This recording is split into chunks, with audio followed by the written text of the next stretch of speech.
Victoria Kent fue, sin duda, una gran intelectual del derecho y la política y una de las grandes feministas españolas. Nacida en Málaga, vivió allí hasta 1917, junto a sus padres. Se negó desde temprana edad a asistir a la escuela, por lo que fue su madre quien le enseñaría a leer y a escribir. En 1906, ingresó en la Escuela de Magisterio de Málaga. Sus padres, de talante liberal y mentalidad más abierta de lo habitual, le permitieron estudiar magisterio en Málaga y matricularse luego en Derecho en la Universidad Central de Madrid. Más adelante, asistiría a la Escuela Normal de Maestros y en 1916 daría el gran salto. En 1917 marchó a la capital para estudiar bachillerato en el Instituto Cardenal Cisneros. Se instaló en la Residencia de Señoritas de Madrid. En 1920 entró en la Facultad de Derecho. 4 años más tarde se licenció. Y un año después solicitó su ingreso en el Colegio de Abogados de Madrid, convirtiéndose así en la primera mujer que ejerció la abogacía en España. Ese mismo año ya defendería su primer caso, pero sería en 1930 cuando adquirió prestigio al obtener la absolución en un caso de gran relevancia, defendiendo al abogado republicano Álvaro de Albornoz, acusado de ser el instigador de la rebelión de Jaca. Su comparecencia como letrada ante el Tribunal Supremo de Guerra y Marina la convirtió en pionera en la historia del derecho español contemporáneo, al ser la primera mujer en hacerlo.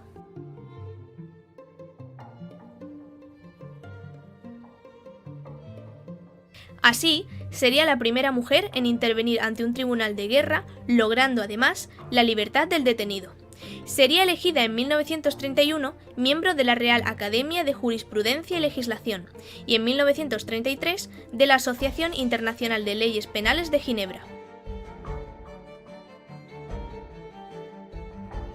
Además de dedicarse a la abogacía, abrirá un bufete de abogados especializado en derecho laboral, siendo la primera mujer en España en lograr esto.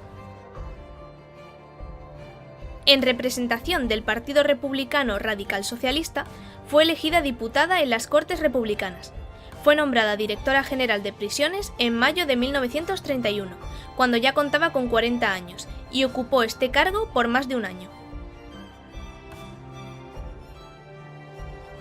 Desde el 19 de abril de 1931 al 8 de junio de 1932, ejerció como directora general de prisiones, introduciendo algunas reformas como mejorar la alimentación de los reclusos, otorgar libertad de culto en las prisiones, ampliar los permisos por razones familiares, crear un cuerpo femenino de funcionarias de prisiones y retirar grilletes y cadenas a los presos. Igualmente, dentro de sus logros en el cargo tenemos: cerró 114 centros penitenciarios por no tener las condiciones apropiadas para su función. Con la idea de dignificar la condición de la mujer reclusa para su posterior reinserción social, mandó a construir la cárcel de mujeres de Ventas en Madrid. También mandó a construir el Instituto de Estudios Penales, dirigido por Jiménez de Asúa, quien fue su profesor en la Facultad de Derecho.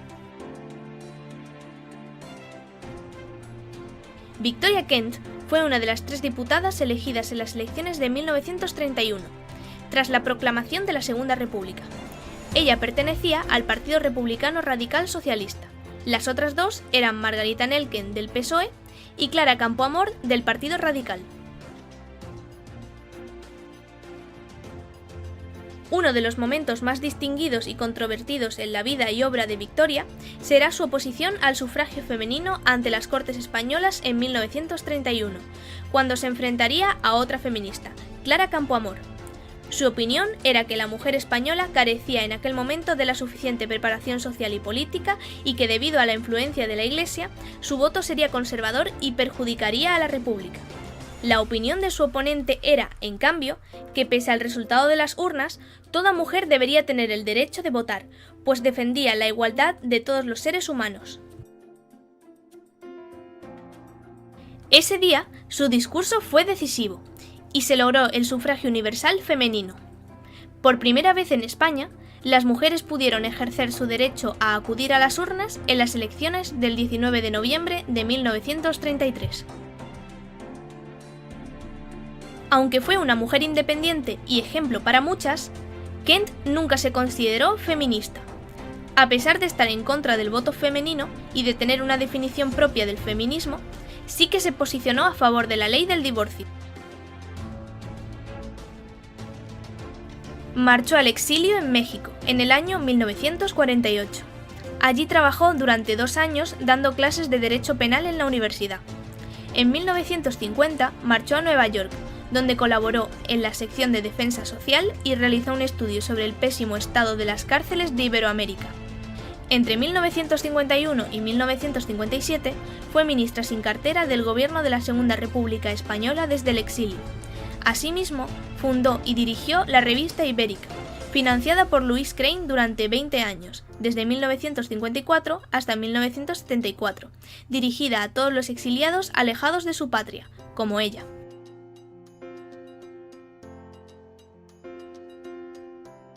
En 1977, 40 años después de exiliarse a Francia, Victoria volvió a España, recibida con cariño y admiración por sus seguidores. Sin embargo, volvió a Nueva York, donde pasó sus últimos días, falleciendo el 26 de septiembre de 1987. En 1986 le fue concedida la medalla de la Orden de San Raimundo de Peñafort, pero debido a su avanzada edad no pudo acudir a recogerla.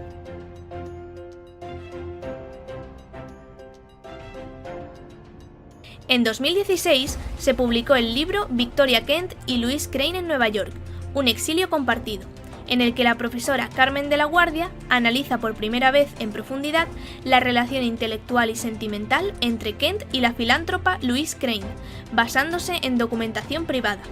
Según el libro, Kent y Crane fueron compañeras sentimentales desde principios de los 50 hasta su muerte, y aunque no vivieron juntas durante la mayoría de los muchos años que compartieron, su relación era conocida por las gentes de su entorno.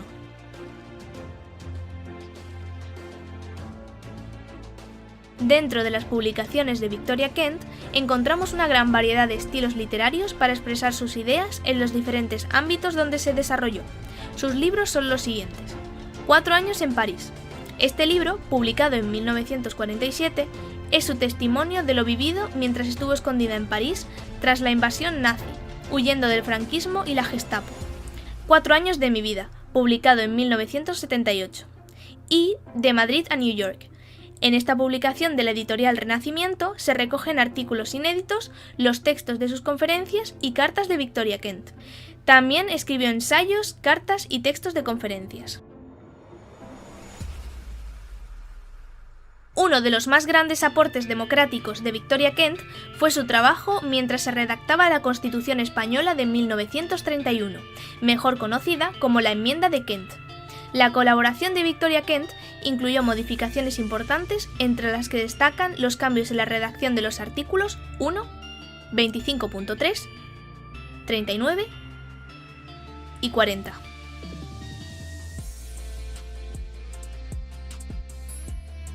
Los aportes sociales de Victoria Kent para la vida de las mujeres son absolutamente resaltantes, porque fue pionera en muchos campos, que eran hasta ese momento del dominio masculino.